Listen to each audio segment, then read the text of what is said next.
First Samuel chapter 18, verses 15 through 30 tonight, so we're going to finish out the chapter.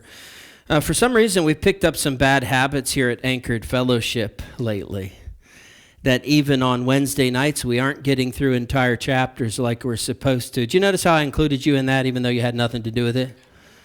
I don't know why, it just makes me feel better if I can take someone down with me, but we're going to try to break that cycle tonight. We're going to finish out this chapter. It should be easy for us to do. It's a half a chapter. And then next week, we should be able to get back to a little bit quicker pace on Wednesday nights. That's fine for Sunday morning. You know, whatever happens on Sunday morning, we trust the Lord with that. If he wants to really have us dig in and do just a few verses, I like that. That's fine. But Wednesday nights, we really do need to get moving, or we will never teach through the Old Testament. The Lord will come back. And I can't say for sure that he'll let me finish this in the millennial kingdom. He might, I don't know. But yeah, we're gonna have to pick up our pace there, and we will. A lot has happened in the first 14 verses of chapter 18. In a nutshell, God has promised that David is going to rise to the position of king, and God is in the beginning stages of coming through on that promise. David is just going to keep rising. He's just going to keep being lifted up and placed ultimately in the position that the Lord would have him to be. And that's a great truth for all Christians. You know, nothing can hold you down when the Lord decides to lift you up. And the way we do that, of course, is through humbling ourselves, right? When we humble ourselves, the Lord exalts us. If we exalt ourselves, then the Lord humbles us. And that's a good picture here between Saul and David. You got the guy that's exalting himself. It's all about self. It's all about ego. It's all about pride. And the Lord is going to bring him down. And then you have the humble guy, David, and the Lord has chosen him, and he stays humble, and the Lord is going to, in due time, exalt him and lift him up. Well, Saul's in the process of dealing with those frustrations right now. The Lord just keeps lifting David up, and Saul's trying to hold him down. That's the meaning of my title. You know, you can't keep a God's man down. This is Saul trying to hold David down from being elevated to where the Lord wants him. And those efforts are going to be in vain, of course, but we come here in the first 14 verses and we see Saul's own son, Jonathan. He can't help but to love the guy David, and they become just the closest of buddies. They make a friendship covenant, we take it, a friendship covenant together with one another. And then Saul keeps sending David off to war, and David continues his heroics, building off of his heroics from taking down Goliath. And he becomes well known to the nation. He becomes sort of the national hero, and that's totally fine with Saul. He has no problem with that until on one of those occasions when they come home from war. And the ladies have decided to write a little ditty. They've decided to write a little song about this situation, and that song would be, you know, our King Saul, he's so, but David's awesome. Now, I know I paraphrased that for meaning, but believe me, that's how Saul heard it. You know, Saul has killed his thousands and David his 10,000s. That's how Saul heard that. He heard that as, well, our king's okay-ish, but David, he's just awesome. He's the best. And Saul is now afraid. He is afraid of David's rise. You're going to read that, I think, at least 3 times, maybe 4 times in this chapter, that as we go, Saul just keeps developing more and more fear, because the harder he tries, the more apparent it becomes that God's Spirit is on David's life and has departed from his life. He's just very well aware of that at this point. And what do you do if you're Saul? You know, at this point, Saul being Saul, well, he's going to have to try to find a way to off David. That's really his only option, at least. That's the way that it seems to him. Got to find a way to get this guy David killed, because I'm not going to beat him in any other way. And he tried that first himself, didn't he? In a demonic fit of rage, he tried to spear David through and pin him to the wall multiple times, and multiple times David escaped. And then that brings us current. And for the rest of the chapter, it's a little bit strange, but Saul kind of dials it back a little bit. You wouldn't expect that from Saul, but he dials it back a little bit. He's no longer going to actively himself go after David. Instead, he's going to try to use his enemies to take out his enemy, David. He's going to try to set David up to get himself killed. You'll see how all of that works and how all of this progresses. And it's just funny to kind of watch Saul changing up his plans. And this goes on into the next chapter as well. It just keeps going. He'll try to do something to get David dead. And when David doesn't get dead, then he's like, okay, well, next plan. I got to come up with something. You ever watch Pinky and the Brain? It's kind of like that, every day trying to figure out how can I take over the world today? And everything fails. Well, let's begin reading and see if Saul has any luck at taking down David. Verse 15. And when Saul saw that he, David, had great success, he stood in fearful awe of him. Now, remember from last week how this went. Saul initially put David in command of soldiers because Saul liked David at the time. He didn't have a problem with David, and he was capitalizing off of David's success. David had taken down Goliath. This was a poster child for the army, right? You're going to recruit, you get this guy as your poster child, and Saul was capitalizing on that. And David continued having success. He was just completely unbeatable. If he was leading soldiers, just without a doubt, they were going to win. And again, all of that was fine with Saul until the ladies sang that insulting little ditty. And now Saul doesn't want David to win anymore. He started out genuinely wanting David to win. Like, that was a good situation. It's no longer a good situation. He doesn't want David to win, but the problem is David keeps winning. So in verse 13, I suggested that Saul had promoted David to lead more men. We're told there that he leads 1,000 men at that point. And the reason that he did that was to try to get David killed. Now, I should mention that it's also possible that that was not a promotion, but that it was actually a demotion, which would mean that in verse 5, David was actually appointed over more men, more than 1,000, maybe perhaps the whole army. And then in verse 13, he is demoted and lessened to command over only 1,000. That is absolutely possible. It is very difficult to tell exactly what's happening there. But either way, promotion or demotion, the point is, this is kind of like what I was telling you. It's Saul making moves, changing up his strategy to try to get David killed on the battlefield. And he'll do anything that he can, anything that it takes in order to make that happen. So it's basically like, okay, he's leading a lot of men, he's leading less men right now, and that's not working. He's winning. Maybe if he leads less men, maybe if I demote him, maybe that puts him out in the battle more. He's, just more engulfed in battle. Maybe he's more likely to get killed in that situation. Or, if it's the other way around, then it would be, okay, he's leading less men now, and he's surviving, and he's continuing to be a hero. So maybe if I put him in charge of more soldiers, or less soldiers, I got myself confused, but either way, right? More soldiers, less soldiers, promotion, demotion. The point is, he's doing whatever he can to move the pieces and try to get David killed. And whatever exactly it is that he's going for right now, nothing is working. Whatever Saul throws at David, David knocks it out of the park because, again, the Lord is with David. And that's the continued theme here. Verse 16. But all Israel and Judah, and just stop right there for a moment because I find that statement interesting. All Israel and Judah, that is actually the first time in the Old Testament scriptures that Israel and Judah are handled separately like that, as if they are two completely different nations. Usually, all of the tribes are just lumped in there under the title of Israel, and that's not what we see here. For the first time, we have this split up. I would point out that this was well before the nation of Israel actually did divide up into the 10 northern tribes of Israel and the 2 southern tribes of Judah. This is well before that. But I would also like to point out that when these 2 books were written, 1 Samuel and 2 Samuel, the author had already known about the dividing up of the kingdom. So these were written after the kingdom was already divided up. So it was probably inserted for us, inspired by the Lord, of course, and inserted for us as sort of a foreshadowing of what's to come.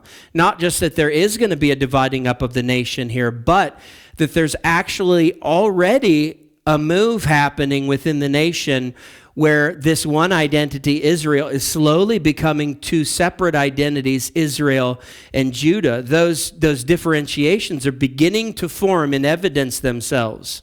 And you ask the question, do I have any proof for that? Well, yeah, I think I do, actually. If you turn back to chapter 11, when they are numbering the army, quote unquote, the army of Israel, the counts for Israel and Judah are actually handled separately. We are first given Israel's soldier tally, and then separately we are given Judah's soldier tally. So it's almost like they're being treated there as two separate armies. And that could explain why David will refer to the army of Israel as the armies of the living God. That could be why he says that. Now, I do believe that also is David factoring in the heavenly host, the angelic army that fights for them. I really do truly believe that, and I've given you my case for that, my rationale for that, and I'll leave it at that. But yeah, it's just interesting here already to see sort of the crossroads where these two sections of the nation begin to go their separate ways. Reading on in verse 16 then, but all Israel and Judah loved David, for he went out and came in before them. He went out and he came in. That's a Hebrew expression. And usually it just means leaving and returning to your home or to your people, to your family, to your city, as the case may be. It's also used to refer to heading out into battle and returning from battle. And I think the context would tip us in that favor to see this as a reference to David's military victories. He's heading out for battle, and he's coming back successfully. And the whole nation's just loving this guy. Wherever you send David, you've got a victory. This is amazing. Israel's stock is up. Things are going well. And that's good for everyone, except one guy. And that would be Saul. This is all just making Saul more and more jealous. Verse 17. Then Saul said to David, here is my eldest daughter, Merab. I will give her to you for a wife. Only be valiant for me and fight the Lord's battles. And you know what we just found out there at verse 17? We just found out that Saul has yet to come through on the promise that he made to Goliath's conqueror. Do you remember the incentive package that he offered to all of the soldiers in the nation? He said, any soldier that's willing to fight and is able to defeat the giant Goliath, here's the incentive package. You're going to be extremely wealthy. I'm going to make sure you are. I'm going to give you a lump sum of cash for defeating Goliath. And you're going to be tax exempt in the nation of Israel, number 2. And then number 3 was what? You're going to marry my daughter. You're going to marry the king's daughter. And as we study this chapter, it sure does sound like David never got any of that. He never got the wealth. How do I know that? Well, because he is going to be incapable of paying a dowry here in just a little bit. So he doesn't have the wealth. I don't know about his tax-free status. Maybe he did get that, tax-exempt status. I don't know. For sure, number 3, we know that David has yet to marry a daughter of Saul. So this is Saul breaking his word, and it's even worse than breaking his word, because now what he's actually doing is he's promising the same thing, or one of the same things, only he's asking for David to continue to earn or to re-earn what David has technically already earned by defeating Goliath. You defeat Goliath, you get my wife, or pardon me, you get my daughter as your wife. That's a terrible statement. Rewind. Edit that, please. Yeah, you defeat Goliath, you get my daughter as your wife. Well, now he's saying, all right, if you want to marry my daughter, you can do that, but I'm going to need you to keep fighting for a while. I need you to just keep soldiering on for a little while, and if you'll do that, then eventually I'll give my daughter to be your wife. And of course, he's not really going to do that. He's not going to give Merab to David. He has no intentions of that. All he's doing is he's trying to keep David as a soldier. He's trying to keep him fighting. This is a little bit of motivation. He's going to sweeten that motivation and sweeten the deal in just a little while here. But Saul right here reminds me so much of a guy named Laban. Do you remember that weasel Laban from the book of Genesis? And it was that guy, Jacob's uncle, that conned him out of Rachel. He had agreed to work 7 years for Rachel's hand in marriage. That was the dowry. And he did. He put in his 7 hard years, and he thought he married her. And, they consummated the marriage that night, and he woke up, and I love the King James Version. It says, "Behold, it was Leah." Whoa, that's not who I worked 7 years to marry. No, the oldest was given to Jacob first. So Laban conned him, and then he was able to get another 7 years of labor out of Jacob so that Jacob could finally get Rachel, the wife that he loved and really wanted in the first place. This is what Saul's doing here. He's using his daughters as a way to get stuff from David, but more importantly, he's using his daughters as a way to serve as a snare for David, to get him in a situation where he ends up laying dead on a battlefield. Reading on in verse 17, here's his rationale. We don't have to guess about this. We find out his intentions right here. For Saul thought, "Let not my hand be against him, but let the hand of the Philistines be against him."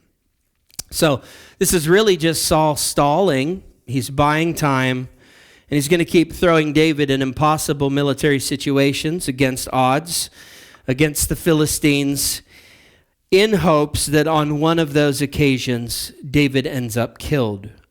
So I just love this part of the story because you have Saul here only thinking about himself, and what he's trying to do is now use his enemies to kill his enemy. He's trying to use his Philistine enemies to do the dirty work and kill his quote-unquote enemy David.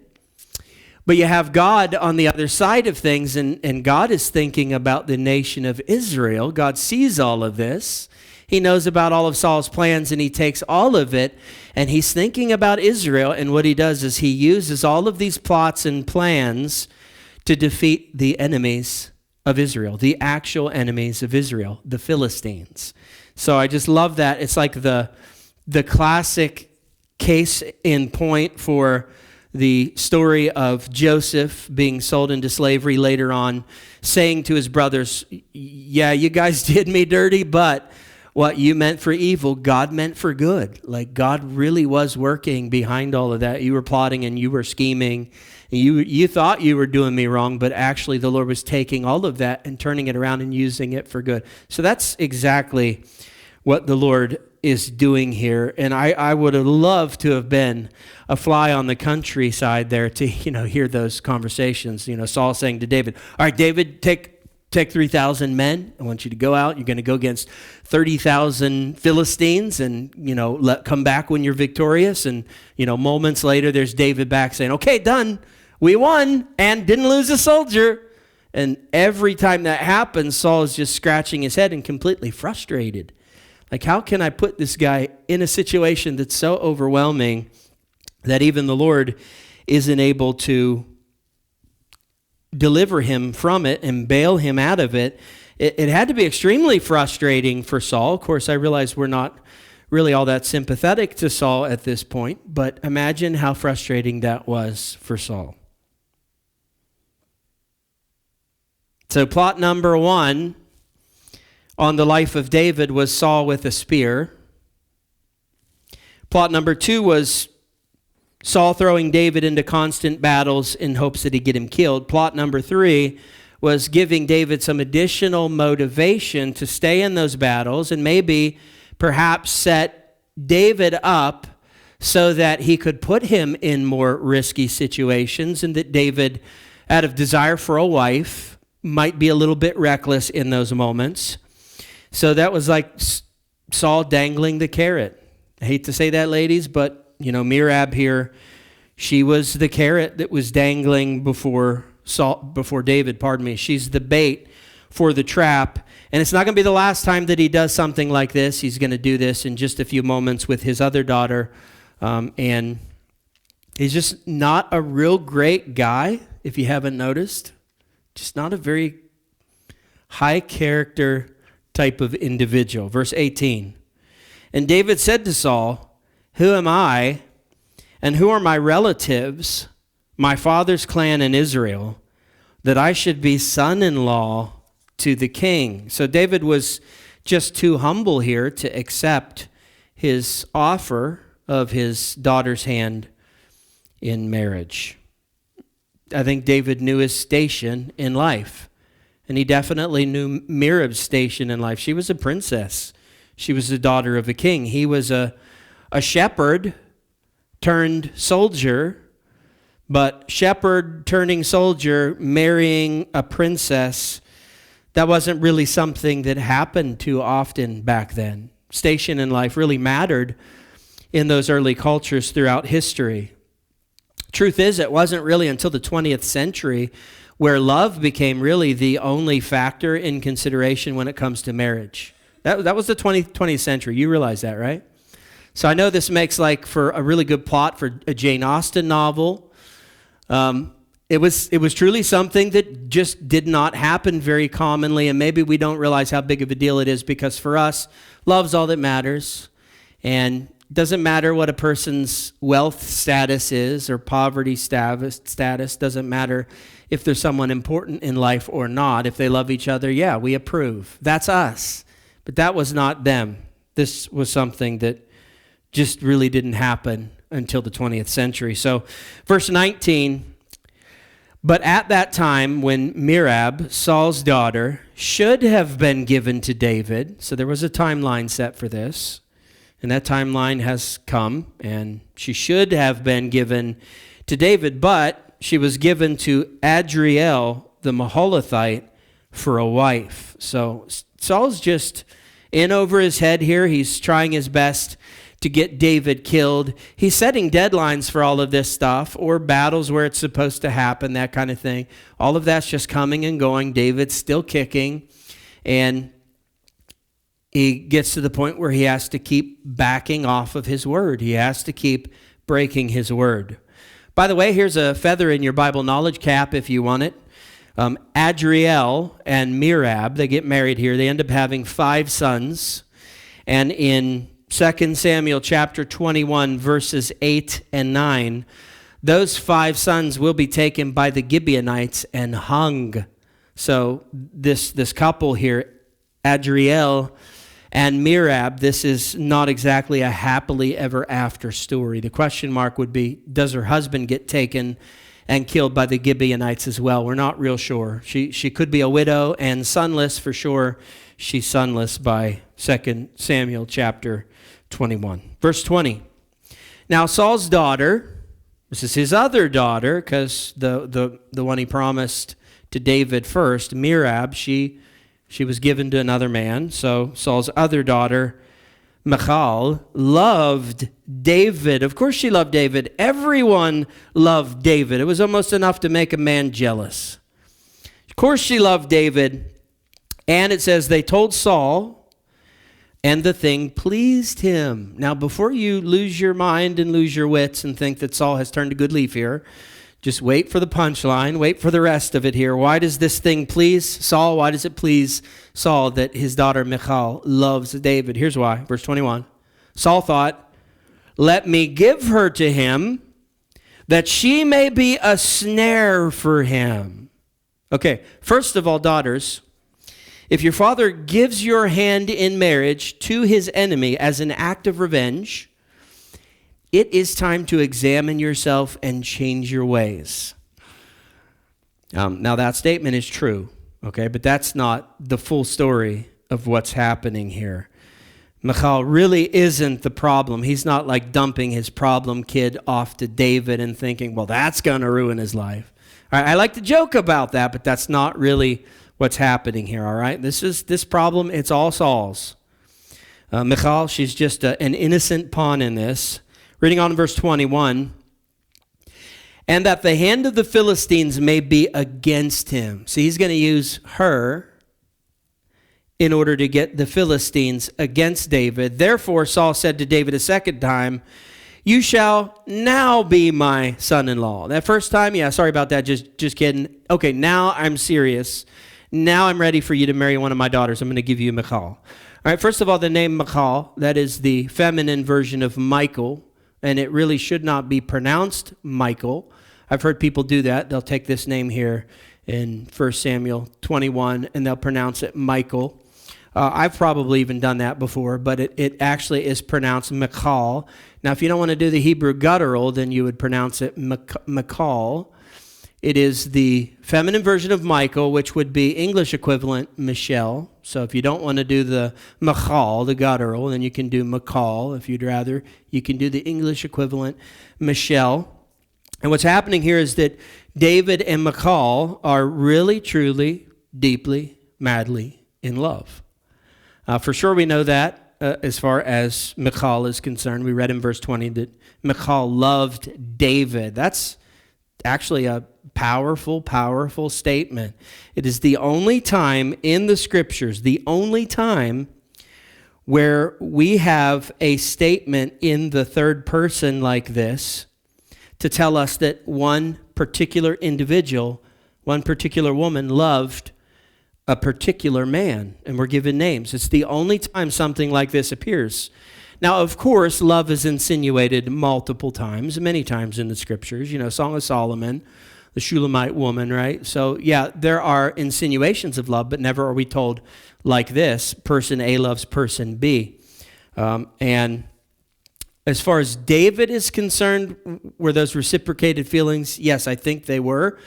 Because in just a few moments, Saul is going to request that David do something absolutely ridiculous and quite a bit gross in order to win her hand in marriage, and he's going to do it, and he wastes no time.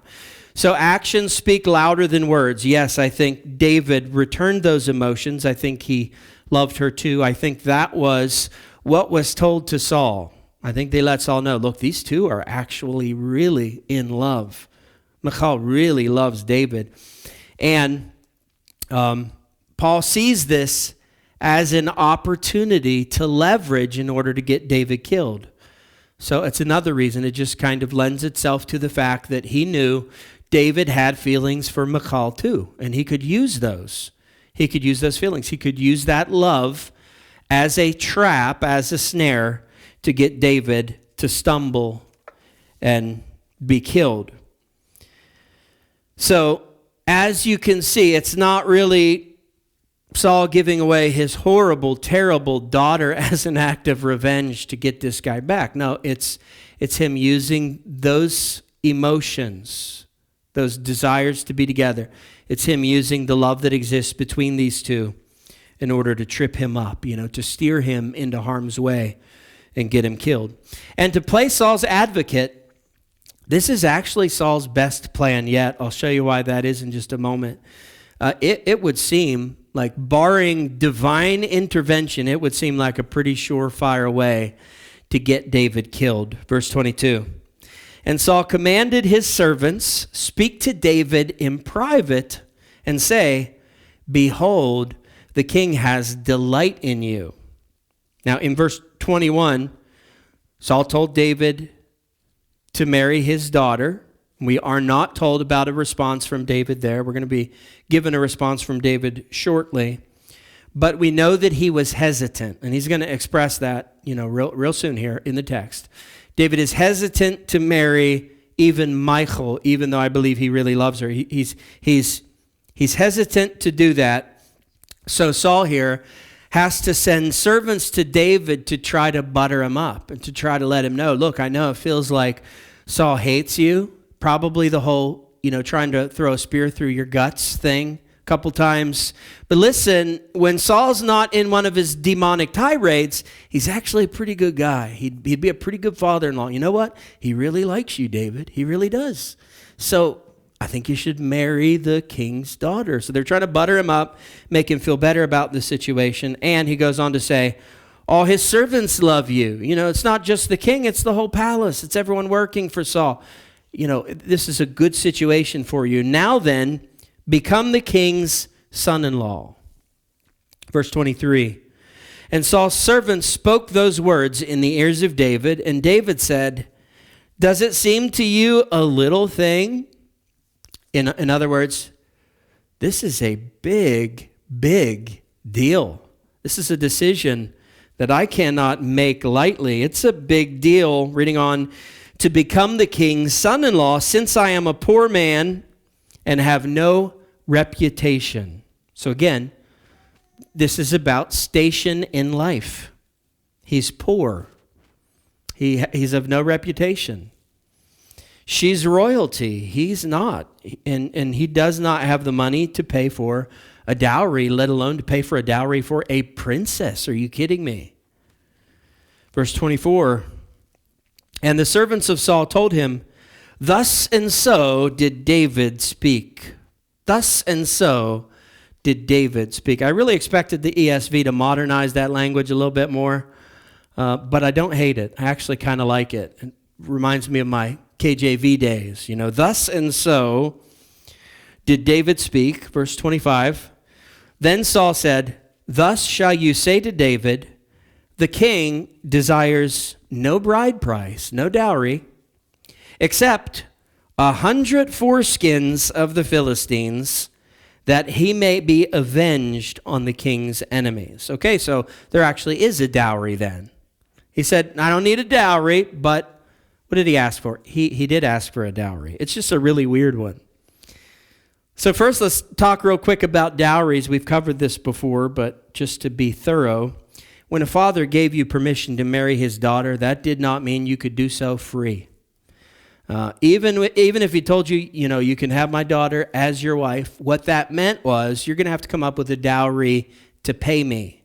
That was not a free exchange. Now, before you ladies get really confused about this, you should not think of this as a man purchasing a woman for money as if she's a possession.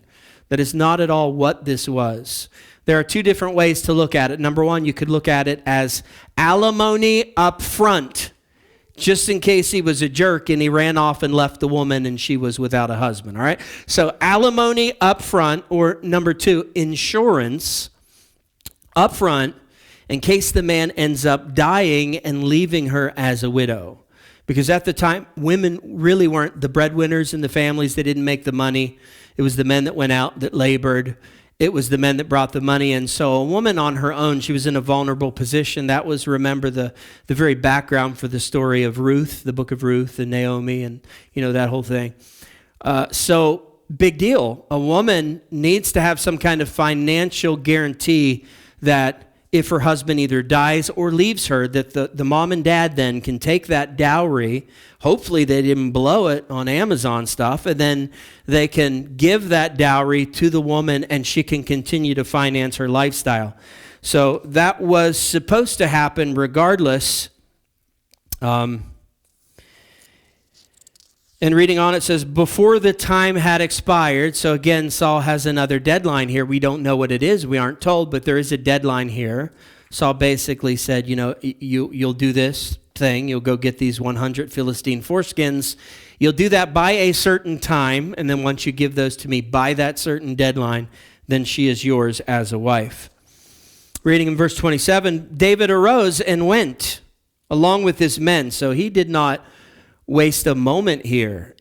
I don't know how long this deadline was, but if it was more than a couple days, it was excessive because David gets right to it. He's going to be back in a jiffy with Philistine foreskins. David arose and went along with his men. So he does have his 1,000 soldiers with him here, but they are on their own. All right, that's what's different about this plan. All of Saul's past plans that involved getting David killed out in battle, that was David out with the whole army. David's not out with the whole army now. Saul has sent him out with just his 1,000 men. All right, so hold that thought for a moment. And it says that David and his men killed 200 of the Philistines. How many did Saul ask for? He asked for 100 Philistine foreskins. And then here's David walking back into town with 200 Philistine foreskins. So he's given twice the asking price. I can assure you, Saul did not expect to see this sight. David walking back into town with 200 Philistine foreskins slung over his back. No, not at all. He thought for sure that this would be what takes David down. And here's why.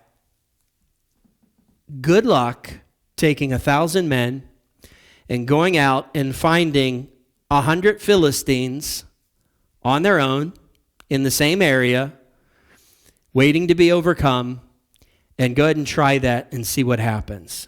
First of all, you're not going to find 100 or 200 or 300 Philistines around by themselves. You're probably going to find a more formidable force of Philistines. If you do find a smaller number of Philistines, then here's what's going to happen. When you attack them with your 1,000 men, you're poking the bear. And the Philistines are going to get reinforcement. And before long, you're going to be staring down 2,000 or 5,000 or 10,000 or 20,000.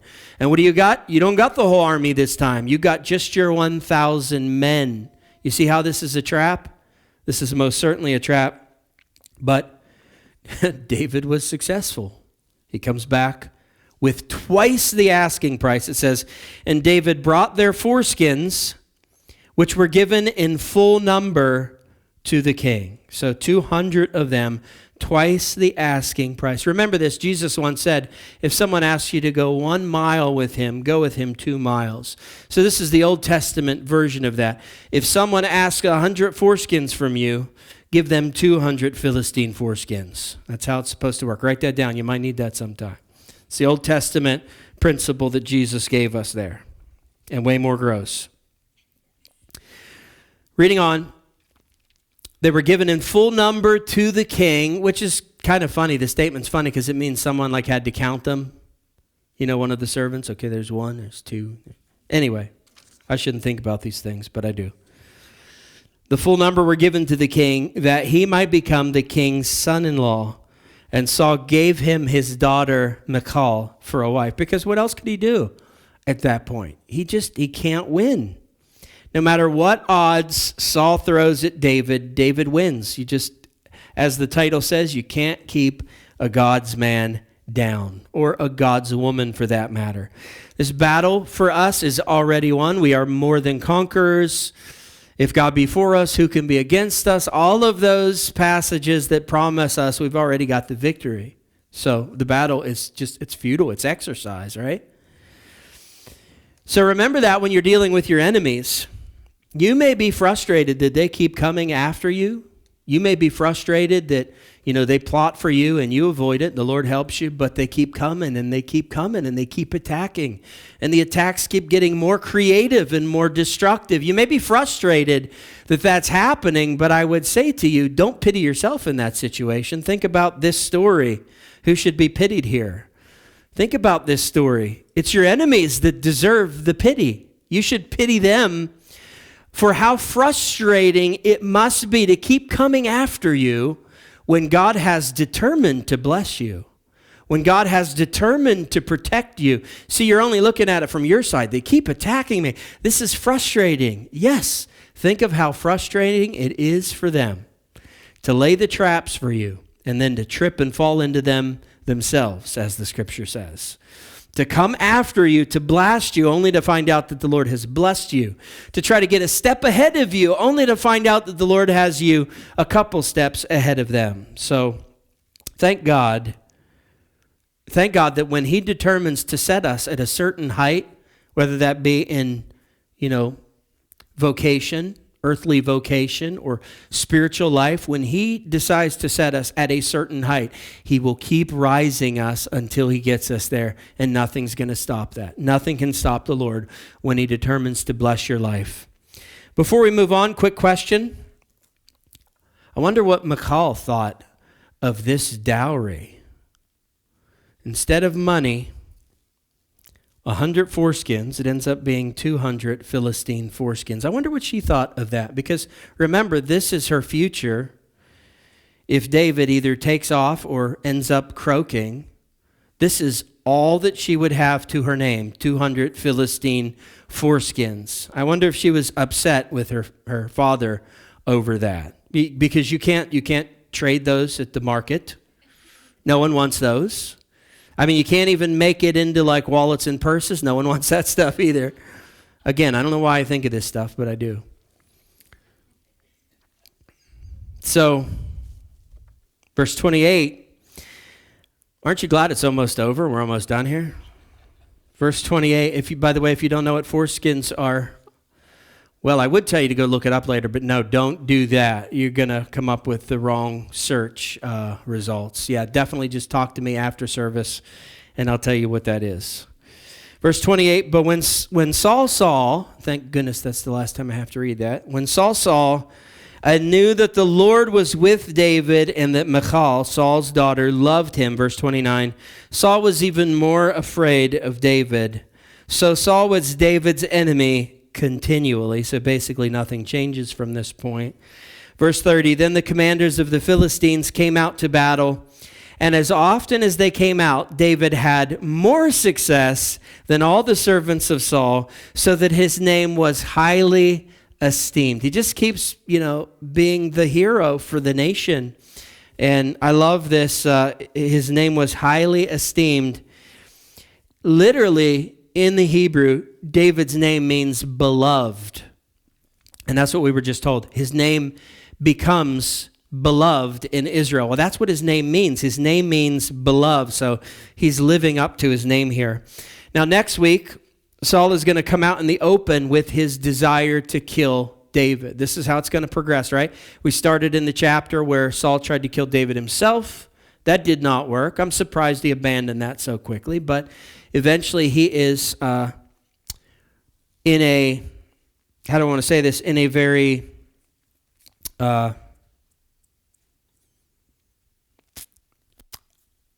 private and quiet and sneaky kind of way. He then moves to trying to get David killed in battle. He's tried to sweeten that deal a couple times. He's tried to put David in some crazy situations. None of that's working, so now Saul moves on to his next phase, which is, okay, I need help. I have to get this guy killed, and I can't seem to figure out how to do it, either myself or through battle, so I'm going to have to get all of my staff on board with this. I'm going to have to tell them. So he's going to tell his son Jonathan. That's not going to work out, right? Jonathan loves David. He's got a covenant with David. He's going to tell his son Jonathan, yeah, I want David dead. We're going to try to figure out how to do that. He's going to tell all of his servants that he wants David dead, and we'll find out next week how that unfolds. All right, let's stand. We're going to close in a word of prayer.